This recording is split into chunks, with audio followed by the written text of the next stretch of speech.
Let's talk self-care. Today I'm talking with Robin Brannan, and she's going to talk about self-care specifically for parents of neurodivergent children. I want us to keep three things in mind. Keep it simple, reset, and focus on the next steps, not always the big picture.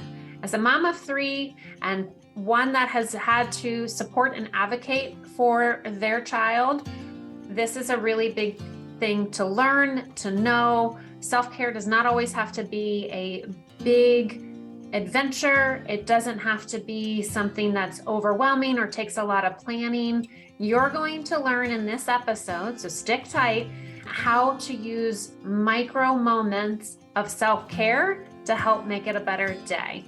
Welcome to the Special Ed Strategist podcast, where we strategize all things special ed. If you're a new parent to special education or a seasoned parent sitting at the IEP table, thank you for joining us. And today I'm talking to Robin Brannan, and she again is going to talk about self-care. I am your host, Wendy Taylor. I am a mom and special educator. I have sat on both sides of the IEP table as a parent and a professional. Over the last 25 years, I've made it my passion and mission to help parents and professionals bridge learning gaps, access special education services, and create killer support plans. If you want more tips, show us some love on social at Learning Essentials. If you're new to our podcast, give us a like and a follow. If you need more special education support, visit learningessentialsedu.com, where we provide that individualized, systematic approach to supporting students. You know your kids best. You know if they're struggling or thriving, if they are happy or losing hope, if they understand or they're completely lost. The question is, what now? If you're unsure what steps to take to help your child succeed and need a starting point, take our free quiz, learningessentialsedu.com. After answering some simple questions about your child, it will guide you towards the first step in helping your child be the best they can be. Let's get ready to strategize special education style. Robin, welcome and thank you for joining us. I am excited to talk today about self-care for parents of neurodivergent children. And I hope that if you are a parent or a professional supporting parents, that you are listening in to see how we as parents or professionals can do a better job at self-care, which seems like a daunting ask. So I'm excited to chat with you today to make it more or less daunting, I should say. Well, that's a great hope for today's conversation, right? To make it less daunting, because what parent couldn't use better self-care? Yeah. But parents of neurodivergent children, especially, because there's so much more that needs to be done in terms of scaffolding and supporting advocacy with schools, connecting up with other programs and activities that are a fit, all the trial and error that goes into that. There's so much on the to-do list of parents of neurodivergent kids, and it seems like self-care goes at the bottom. It does. It does. And I'm going to, before I add my 2 cents to that, can you introduce yourself and let folks know how you came about to making this your priority to help strategize for parents and professionals? Yes, absolutely. So of course, we all have a backstory, right? I am a marriage and family therapist by training. So I went to graduate school to become a couples therapist or a family therapist. And what ended up happening was my first job right out of graduate school was treating children. And I learned so much in that environment. It wasn't what I had originally planned on doing, but I absolutely fell in love with it. And a few years into that, had my own children. So my children are now 16 and 11. Both with ADHD, one with some pretty significant learning differences. And so on my own parenting journey, I've been paying attention to the emotional side. That's where having a therapist background is really, really helpful. Highly recommend. Go to graduate school, get some training as a therapist. It'll serve you well. But truly having that eye on it and noticing what it was doing to me emotionally and what my needs were and where my needs were getting lost in the mix has really helped me to understand first what that feels like for other parents and what that experience is like, but also to figure it out. I'm a problem solver by nature. I want to know, how do we get this right? And so digging in and doing that for myself and figuring out how to strike a balance and meet my own needs and the needs of my kids at the same time has just been crucial for me. So I bring that to work with me. Well, I instantly gravitate towards your story. And I've mentioned before on this podcast a little bit, but we have 3 boys. We also have 11 and a 17-year-old, and then we have a 14-year-old in the middle there. But our middle son is a brain cancer survivor. And so similar, my undergrad is in regular ed. And then my first job was teaching special education. So then I pursued that as a master's and have taught special education since then. But I resonate with this in this podcast and our discussion today because of my son and having to advocate for him and his needs. And it's overwhelming. And you have that therapy background in Lynn's, and I have a special education background in Lynn's, and it's really hard. And so I'm hoping that through what we talk about today can help give hope and support for families that may not have the lens of either of what we have, but through our experience to be able to have better tools, so to say, in their toolkit. So before we kind of get into that, what are some common emotional obstacles for parents of neurodivergent children? There are so many, but I would say number one is probably feeling like we're the only one that can do it right for our child, right? Yeah. That our children have particular needs and we are with them all the time. And we've had to develop our own understanding in order to parent those children. And so our understanding of what our child needs is inevitably deeper than the understanding of everyone else that they come in contact with. And so that idea that we're the only ones that can get it right because we have so much more capacity is probably stumbling block number one. So are these parents at more risk of facing kind of a mental health crisis? That's a good question. Whether it rises to the level of mental health crisis, I think depends on a lot of individual factors and maybe how we're wired originally.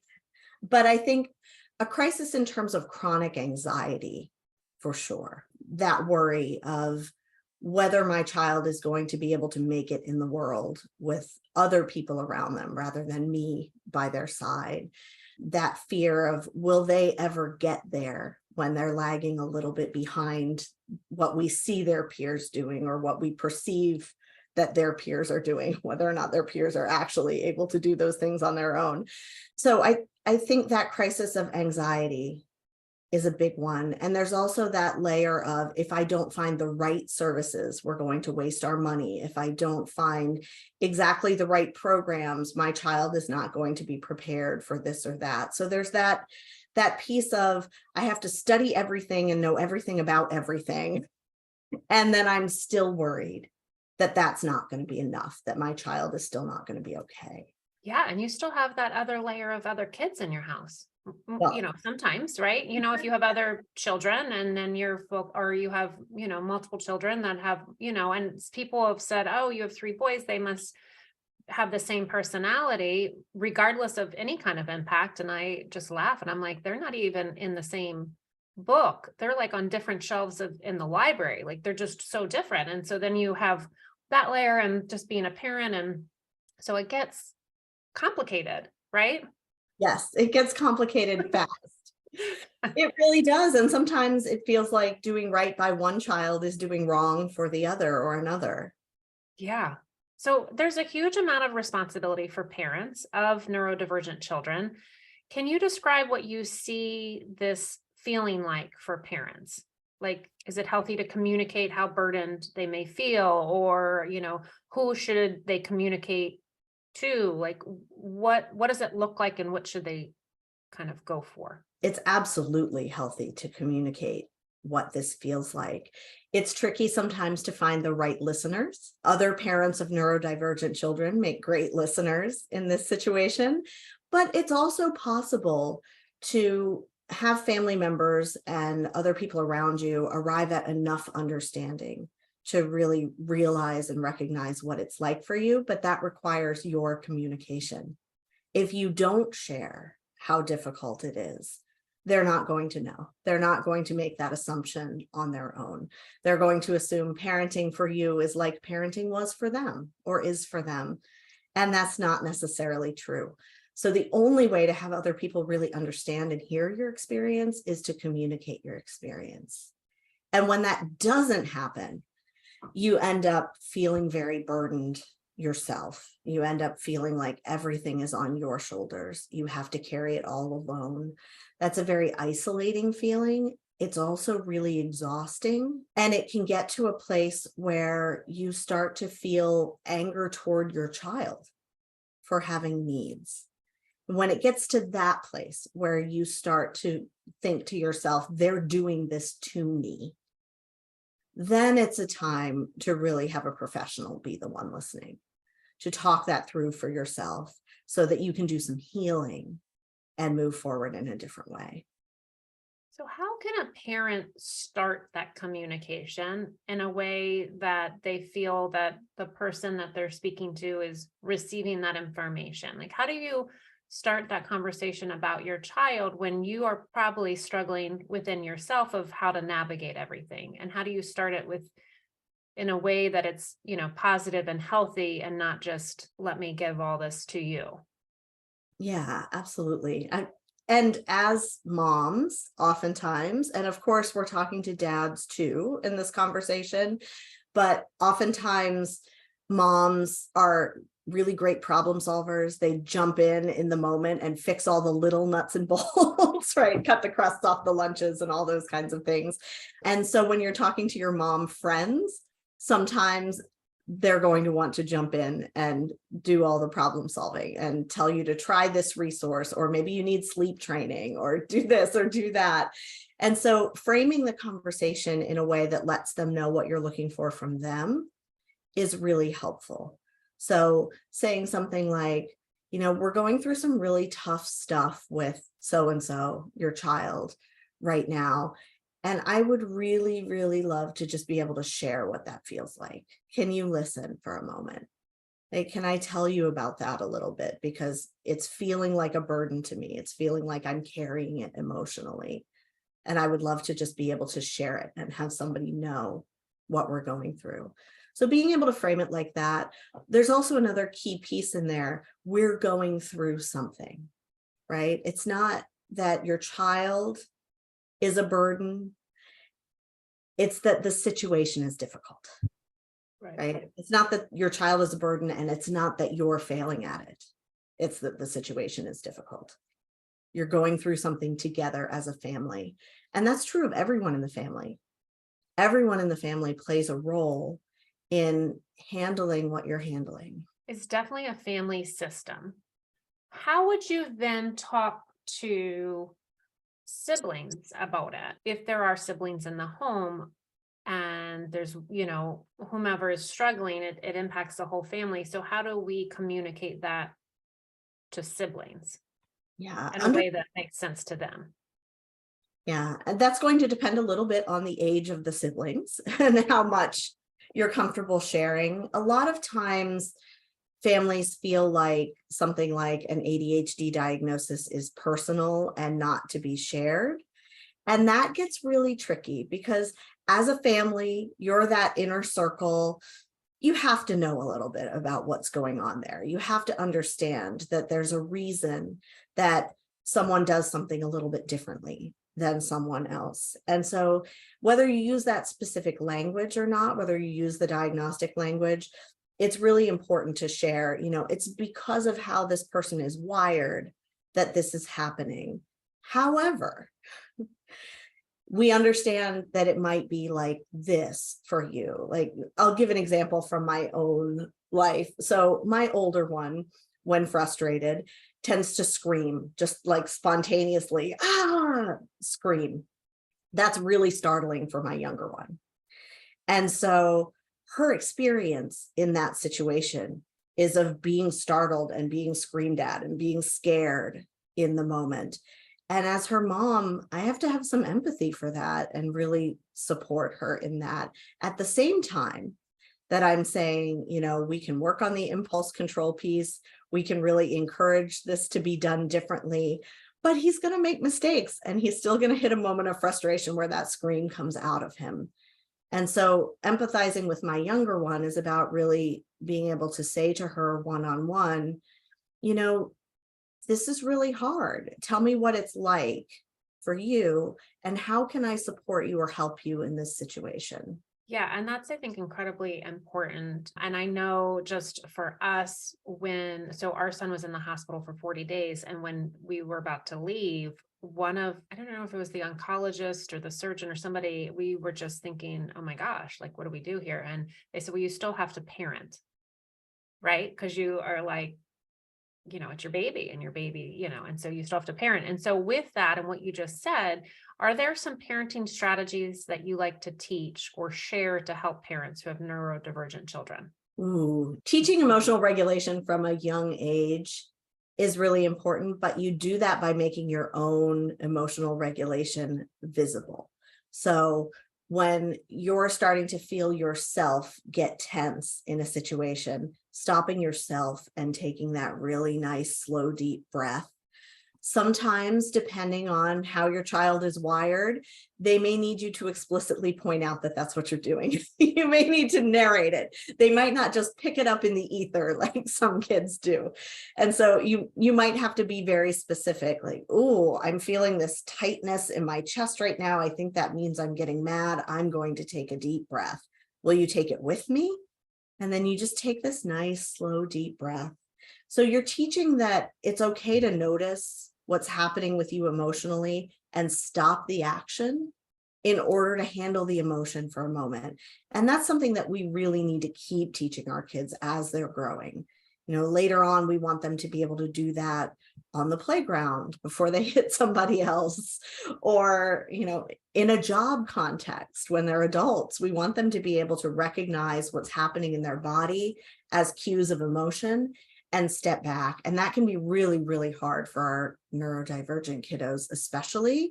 Sometimes there's some discomfort with interoception, with that sense of what's happening internally in your body, with feeling your own heart rate, your own temperature. Sometimes that feels overwhelming from a sensory standpoint. And so it's finding what those other things are for that child. Maybe when their heart rate goes up, they start fidgeting really fast and they can notice that rather than, notice the heart rate piece. So very early on, it's about showing your own emotional regulation in a way that your child can see it and repeat it and copy it, right? So, if you're starting to feel agitated in a conversation with your child, just being able to say openly, you know what, I feel my arms getting really tense. I feel my chest getting tight. I think that means I'm getting frustrated or annoyed or angry or upset. I better take a really good deep breath and just take that deep breath. You can even encourage your child to take it with you.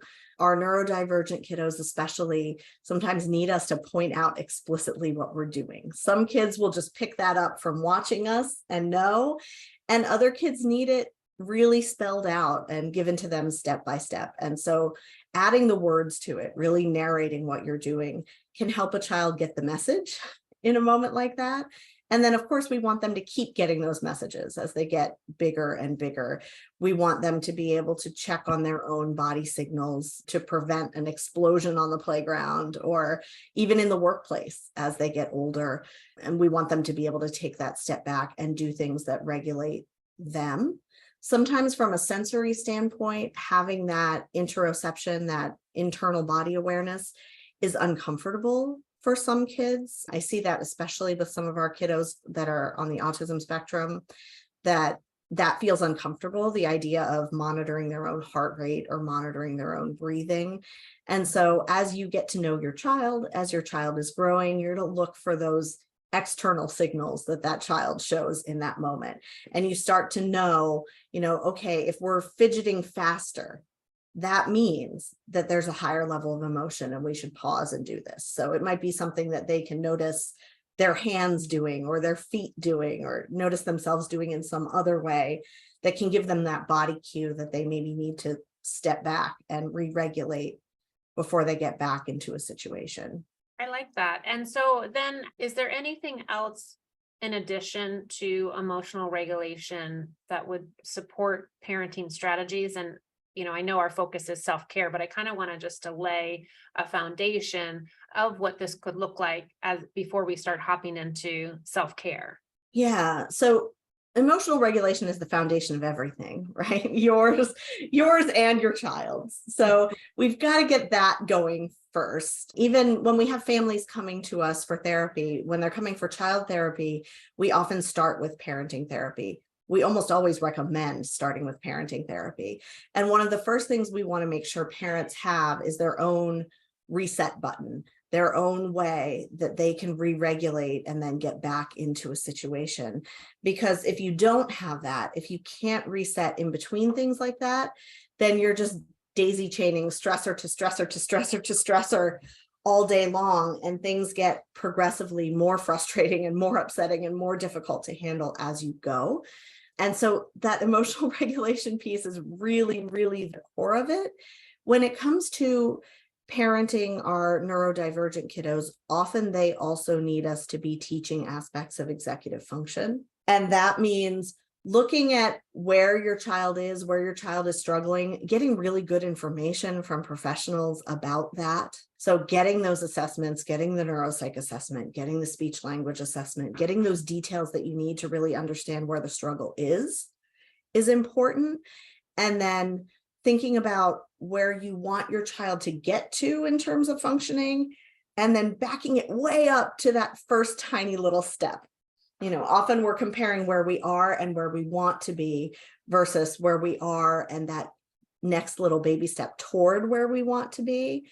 And so I think in terms of your parenting mindset, looking for that next tiny step, I'd like my child to be better at self-advocacy. Maybe that starts with them asking for something at Starbucks or at a restaurant. Maybe that starts with them speaking up for themselves while we stand shoulder to shoulder with them. Or there are always small little ways that you can move one step closer to where you'd like to be.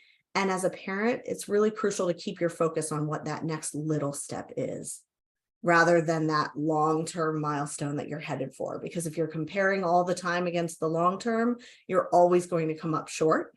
And then your child is going to feel that too, right? They're going to feel like they're always coming up short. So narrowing your focus, I would say, is the other really critical parenting piece. That's crucial. And I like that you do that, because it is hard to see the forest through the trees as a parent of any type of parent, right? And so, always constantly thinking of what's happening next, what's the future look like. And so for you to remind parents to kind of take smaller steps, almost like an IEP, right? You have your goals, you have your objectives, breaking it down. So I love that you said that, because in my language, it's a treatment plan. And I will say, I always have a treatment plan for my child. And that's what it is. It's that goal of the next little milestone. Right. And then you have something to measure against, right? I mean, I'm not saying go collect data on everything for your kid, but you have something to measure against of, how are we going to get there? And I know for parents, we talk about their parent input statement for an IEP. And I always say, because an IEP is a secular time, that doesn't mean that you're only thinking in 1 year at a time. I always say, think 5 years, 3 years, 1 year, but also 6 months, 3 months. Like, where do we want to go?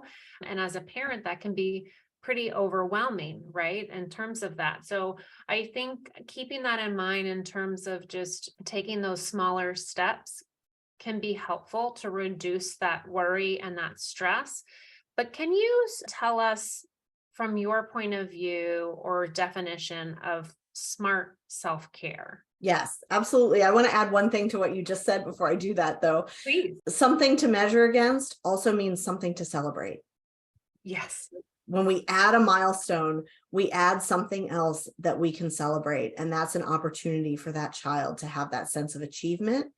And for you as a parent to have a little bit of relief that we are moving forward. So that's really important, just having those tiny little milestones along the way, for sure. Absolutely. Absolutely. Okay. So you were asking about sort of a foundational definition of what self-care is, right? Yes. I think self-care is noticing your needs and finding ways to meet them. I like that you had both points, because I'm sure parents are sitting here, whether they're driving, they're walking their dog, whatever, like, yeah, Robin, Wendy, that's great. I'm going to notice my needs. I notice them every day, but how do I address them? Yes. And sometimes the noticing is the barrier, right? Sometimes we're moving so fast from thing to thing. I personally am not the greatest at noticing my own needs. I've had to learn how to do that in smaller chunks and step by step, because otherwise, you don't notice your needs until you're crying on the floor. You don't notice your needs until you're screaming, and that's not serving you, and it's not serving your child either. And so developing that capacity to notice is really the first part. That probably means checking in with yourself on a daily basis, feeling how your body is doing, journaling if that's something that you do or that you're drawn to, finding those ways to check in with yourself and just notice, where's my mood right now? How exhausted am I? How joyful am I? How excited am I? Do I have a balance of those things? Am I part exhausted, part joyful, and part excited, or am I all in one camp today? And what do I maybe need to do about that? So, of course, then that second part is action. What do we do about that? And I think there's one step in what do we do about that a lot of parents miss, and that's figure out how to have some time off the clock as a parent. It's harder to find babysitters when our kids have needs. It's harder to take that time away, again, because we feel like we're going to do a better job of it than somebody else. And that's probably true in a lot of cases. It's also okay for it not to be done perfectly, but finding ways to take time off. And that often means that each parent in the family needs to have a night off, a day that they're not responsible for the bedtime routine, or they're not responsible for the school pickup, where if something comes up, the skinned knees, the frustrations, the meltdowns between kiddos, when those things come up, it's on the other parent to handle them, right? If you're parenting with one adult in the household, then that probably means having some time where you have somebody come in to be on duty for a short period of time. And that might mean an extended family member. It might mean that you make friends with another parent and you can swap nights off. Somebody's responsible for all the kiddos on one night, and then somebody else is responsible on another night. But having that reliably scheduled time off is really critical. Otherwise, you are on duty 24/7. You are always on call. Whatever happens, it's you that jumps up to handle it. And sometimes in a 2-parent household or even a 3-parent household, that's both of you or that's all of you jumping up to do that. And it's not always necessary that it be all of you, right? And if it's just you, if it's always you, but there is another parent present there, that other parent is used to it always being you, and isn't going to realize that it would be helpful for you to have somebody else jump in and do that unless you have some conversations about what you need and getting some time off for yourself. So time, you need a block of time that really just belongs to you. And I would imagine that could be varying in lengths of time Yes. that you can schedule. And how you described it, it doesn't necessarily mean I have to pay somebody to come into my home, because that can always be a barrier in terms of having to pay a babysitter. But there are ways that we can reach out in the community to develop and foster relationships, or in your, within your personal extended family, to establish a way to get a little bit of respite and have that respite care for yourself. Can you talk about the spectrum of self-care? What could that look like? And how do parents identify what self-care looks like for them? Because it may be a little bit different for each parent. Absolutely. And I think we have some things on our blog about this that I'll have to give you links to as well, that you can maybe post so that people can find their way to some of these lists of ideas of what you can kind of do with your self-care time. Self-care might just mean showering slowly. right? Taking your time with those things that you do at the beginning of the day or the end of the day, and knowing that, somebody else is on duty in that moment, is taking care of things in that moment. And you can take the time, you can put lotion on after your shower or whatever it is for you, right? So sometimes it literally means that, just knowing that you're not going to be interrupted in something that is nurturing for you, that feels supportive to you, feels good to you. It can be as minor as that, or as major as you have an entire day off a week, that you are not on parenting duty on Thursday or Tuesday or whatever it is. And life happens, right? You're going to have moments where you're technically off duty, but one kiddo is homesick from school and the other one needs to be somewhere.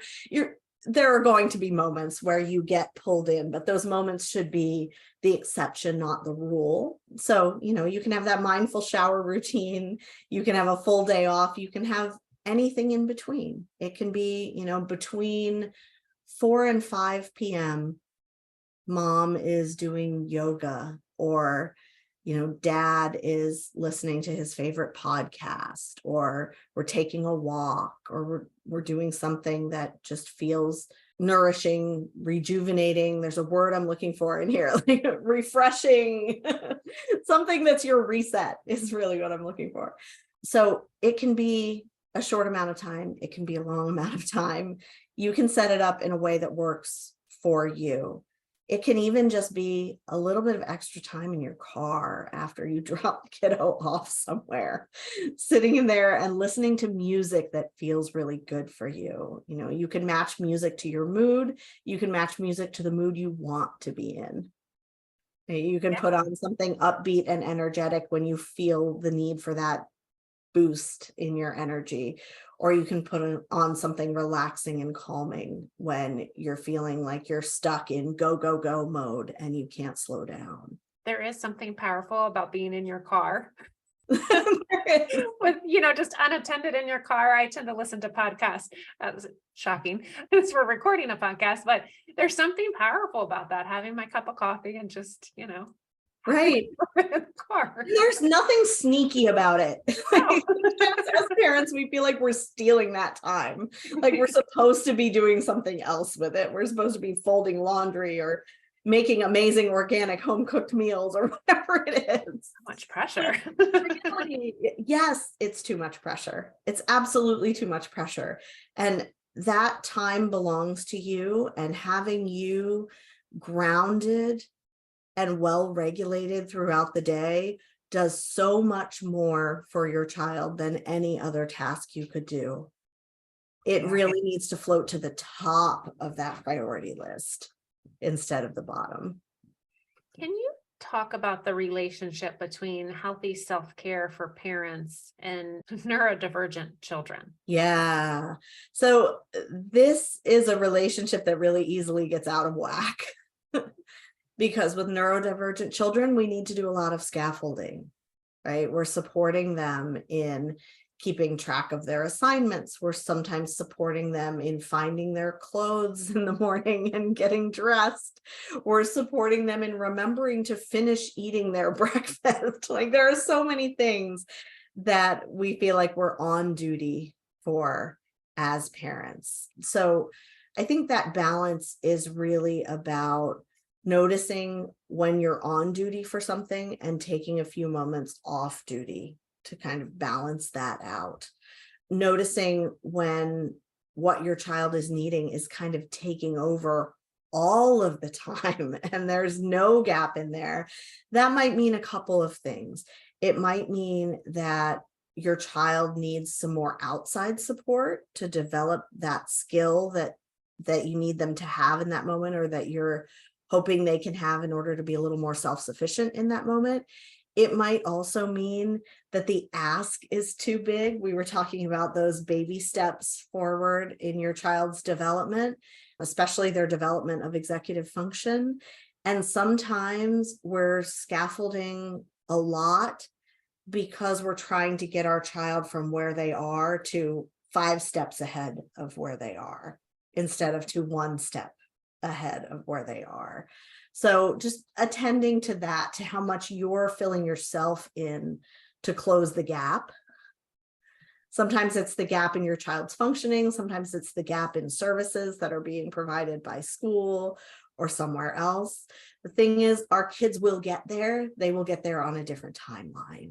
And so, sometimes it's really hard to see that gap and to not be able to close that gap.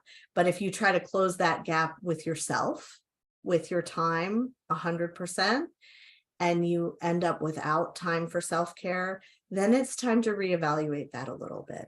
Can self-care occur while the parent is with their child? Absolutely. Absolutely. Sometimes it's as simple as taking charge of the radio station in the car. How many of us have switched over to what our kids want to hear and left it there? And then it becomes an expectation that, things are always tuned to what your child wants. It's okay to say, you know what? I need a moment to recharge myself a little bit.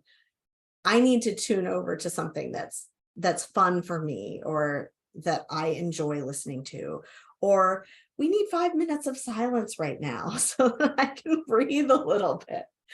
Those things are okay. And self-care can happen in collaboration with your child, right? Sometimes you can do something together that's self-care for you both. That might mean taking a hike or walking the dog. It might mean doing something that's playful or silly. In our house, even though none of us are particularly good at it, we sing a lot. And so we will sometimes make up silly songs about things that are happening in the moment. And that makes us all laugh, right? Everybody contributes to it. It makes us all laugh. We used to have a rule when our kids were little that they could fight with each other, but it had to rhyme. And so that was a fun one for us as parents too.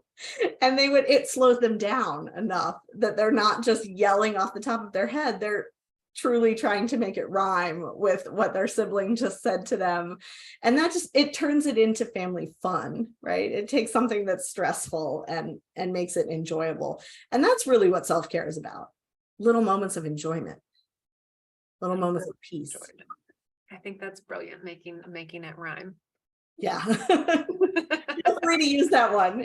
If your kids are able to do that, feel free to use that one. A lot of neurodivergent kids do better when something has rhythm or rhyme to it. I love that. I will definitely use that. I used to tell my kids when they complained that they could write a formal letter to the complaint department, and the complaint department would review it on Fridays at 8:00. Yes. And they're open. And you know what? That's self-care. That's self-care. It's putting a boundary on the amount of constant complaining that you're enduring. Yeah. Oh my goodness. So it can be 5 minutes. It can take 1 minute to breathe. To reflect. How do parents start working on self-care? How do we start putting that into our routine in terms of like making sure sometimes you need reminders for it, which sounds so silly, but like if you're feeling, this unending busy schedule of nonstop of being on, that protective mode, or just being on parent mode and running the household and working and kind of navigating all this. Yeah, absolutely. So we have this technology with us that helps us with reminders these days, right? We use it to help our kids with reminders. Hopefully, if you're reminding your child all day long, think about what Alexa or Siri or someone could be doing for you. But we can set reminders for ourselves. You can have an alarm that goes off on your phone that tells you it's time for self-care, just like your Apple Watch buzzes and it tells you to stand up, right? Or it tells you that, you've reached your exercise goal or closed your loop for the day. You can set those kinds of reminders and those kinds of expectations for yourself around self-care as well. I think just like when we start looking at the progress we want for our kids, we measure in small increments. We should be measuring in small increments for ourselves too. Right? You don't have to go straight from having no self-care at all to all self-care all the time. It's okay to just start with something really minor. Sometimes that means adding something to your bedtime routine that just offloads your emotions for the day. Could be journaling, could be meditating, could be exercise, could be singing, could be getting a foot massage from your partner. Something at the end of the day that feels like it's just for you. Yeah. And And it bedtime is doesn't, usually an easy place to start that because we're kind of winding down and going through a routine at bedtime anyway. and it doesn't have to be long or Mm-mm. expensive. How do we make sure we are invested in the power of our self-care routine? Ooh, it becomes self-reinforcing pretty quickly because you start to realize that you're your better self the rest of the time when you've got that self-care going. So again, watch the tendency to be judgmental of yourself on whether you're doing it or not doing it. We don't want to add this to that list of things that we feel pressured about. But you asked, I think, how we sort of keep it routine or keep ourselves responsible for it. And Yeah. And that's sort of a mindset shift from how I normally think of it. I normally think of it as, kind of like what you would do for yourself if you had tight muscles in your neck or in your shoulders. You might stretch a little bit, right? Like you notice it, it feels uncomfortable. You do something quick with it that just offsets it or balances it out. And it's noticing that little bit of agitation that you feel or that little bit of discomfort that you feel and doing something as simple as, 30 seconds of stretching to offset that in the moment. So maybe it's just remembering that there's 2 steps to it: notice and do, right? Yeah. Notice and do. And I think realizing that it doesn't have to be this huge thing every day. It can be these little micro steps that are going to help. Would you say make you a stronger parent, right? So does self-care equal a stronger parent then? Yes, absolutely. Because more regulated parent is stronger parent.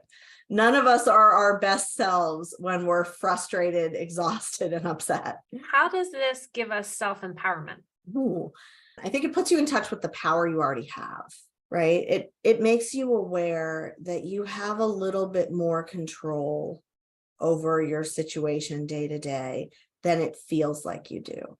There are a lot of things happening around you that are going to come at you, Yeah. but how you as a whole person address those things is up to you. And you really do have a lot of power and control there. How could parents take this idea of self-care and work that into their advocacy for their child or work that into being a parent on an IEP table? Ooh, that's where your expertise and mine come together, right? You need both of us at that IEP table with you. So some of it is about really knowing what you can and can't control in that circumstance, not coming in expecting that you're going to be able to change the world, but coming in expecting to be listened to about that one key piece that your child really needs, Yeah. right? Mm-hmm. And I think a little bit of self-care before you step into that meeting is really crucial. It's near impossible to bring your calmest self into that room, right? It's not going to happen. But you can make a valiant effort to bring your calmer self into that room. So taking some time to do some deep breathing, taking some time to really narrow your focus to what that one thing is you want to get out of that meeting, right? What is my message in this meeting? And really sticking to that message in the meeting feels like self-care as well. You're advocating for your child, and you're advocating for your child to get the peace they need from school or the peace they need from whatever other context it is. Because as parents of neurodivergent kids, we're also meeting with camp staff and talking to people who are running other kinds of activities to help them be ready for our child and to be able to help our child be ready for them. I think it's an excellent way to say that. I encourage parents all the time prior to an IEP meeting. Well, first of all, you're coming in with this fear and love, right? Yeah. So it's intense. And you, as a parent, oftentimes don't feel like although you should be part of that team, there's oftentimes I'm talking to parents that they don't feel that they're qualified, quote unquote, even though they are the parent of the child, to be a part of that team. And so I think prioritizing the concerns that you have and doing just that, what you had shared in terms of having a central message. So that gives you something to focus on. It gives you something to control, which I would believe you are the expert would help reduce that stress going in. Yes. Yeah, it does reduce the stress going in. It's still going to be challenging in the moment. You're still going to have information brought up that you haven't seen before. There's going to be lingo used that's unfamiliar. That's the other piece of self-care in an IEP meeting. Ask questions. What does that mean? How does that connect to, my child's ability to move on to middle school? Or how does that connect to this other goal that we've already set for my child moving forward? It's okay to ask a lot of questions in those meetings. You should be asking a lot of questions in those meetings. So know that too. Know that you don't have to know everything. You're not supposed to know everything. You're part of the team because of your expertise about your child and about what works for your child, not because you also have to be the classroom teacher and the school counselor and the special education pull-out support, etc. Are there any quick suggestions for professionals that are interested in improving self-care for either themselves or families that they support? Self-care when you're supporting other families is equally crucial to when you're supporting your own family, but it's very, very tempting when you're a helping professional to take your clients' stories home with you in your head, right? To keep thinking about how to help them and what to do to support. So I'm going to go back to narrow your focus.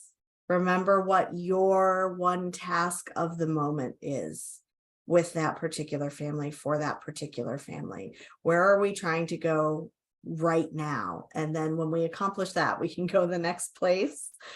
And also remembering that it's not yours to decide, it's not yours to manage, and that parent that you're working with is incredibly competent and is going to come up with some ways to do this that you wouldn't have thought of. And so you do have to leave space for that, for the parent to bring in their own expertise and put the puzzle pieces together. What would be as we're winding down, what would be your 3 tips for parents? So hard to boil it down to 3. The first one is reset, reset, reset. Little bits of self-care all day long when you find yourself feeling agitated. So you're going to notice how you're feeling and you're going to do something with that, something tiny, not something massive that takes all day. So I think that's that first one, right? Reset, reset, reset. Number 2 is keep your focus on the next step.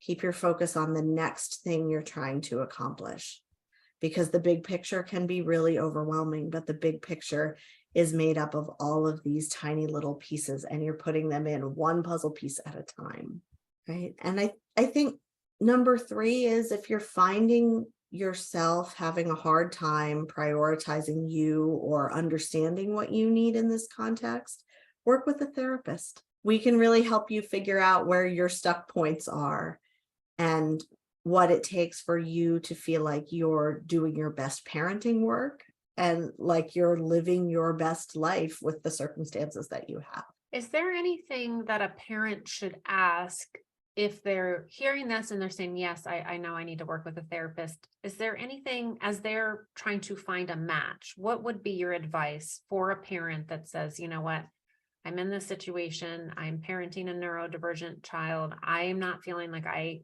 am being the best version of myself?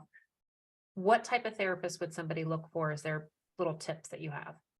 Yeah, so I think it's really helpful in that situation if a lot of your stress is being driven by the parenting piece.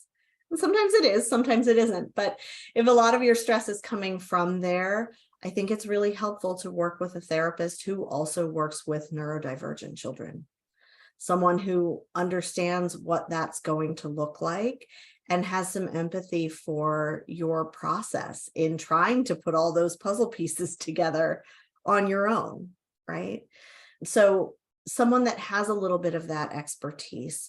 I think it's a little bit difficult to discern that. You really have to read people's websites to understand how much they have to say about a particular topic. But you don't want to just go with somebody who says, oh yeah, I treat ADHD. You want to know how and with whom and what's your expertise in helping parents in this situation. There are also, I think, a lot of practical tips that come with working with a therapist who is also treating neurodivergent children. There's a lot that goes into setting up a lifestyle day to day that's supportive of those kids. And so you want somebody who can help you kind of tease out those pieces of where can we create a little more efficiency? Where can we make this easier or more automatic so that mom or dad doesn't have to be involved every little step of the way? So you want somebody who can help you think through some of those practical aspects as well. This has been incredibly informative, and you've just provided some excellent tips to get parents started and to kind of have that reframe.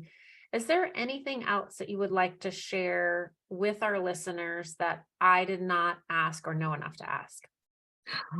I think when it comes to self-care, we want to keep it as simple as possible, right? Let's keep the messaging as simple as possible and keep the practice as simple as possible. It really comes down to little moments of nurturing yourself.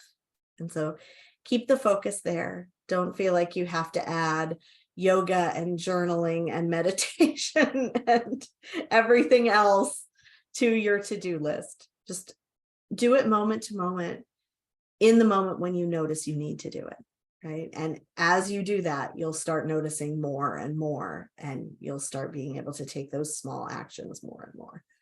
How can parents find you? Predominantly through our website, which is betterfamilytherapy.com. We're reworking some of our child therapy materials right now to focus more on the parenting side, because what we've seen over time as we're working with families who often come to us looking for child therapy first, once we start working more directly with the parents, that family tends to take a leap forward. And so we are flipping that around and saying, if you want to come to us for child therapy, we want you to come in as parents first and get that piece going first. And you may not even need us to meet with your child at that point. So you'll see that our messaging is changing in that way from what it has been to really focus on what we've noticed is most effective for people. And then if you want to come in person and see us, our offices are in Kensington, but we're also available online. Fantastic. Fantastic. Well, I appreciate your time and your insight to this critical conversation, and I hope folks reach out, and we'll put all your information in the show notes. So thank you for joining us. Thank you. It's been a pleasure.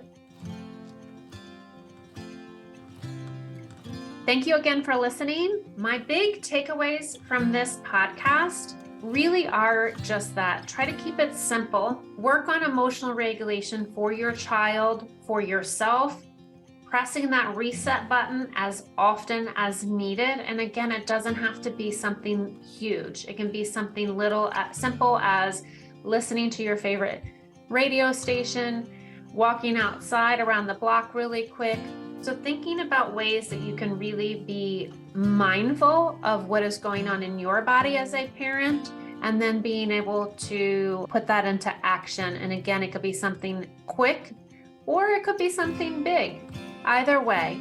Also, think about making a friend in the waiting room. If you have a child and you're there waiting for a service, whether it's physical therapy, occupational therapy, mental health therapy, chances are the parents that are sitting in that waiting room with you are going through something super similar. So make a friend in that waiting room. Thank you again for strategizing with us and spending your precious time listening. If you've loved what you've heard, give us a like or follow at Learning Essentials.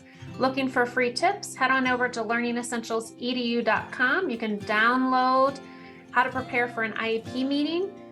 You can also take our free quiz to help you go from worries to wins and to figure out the best support in helping your child and taking that first step. Hope this helps make it a great day. Bye for now.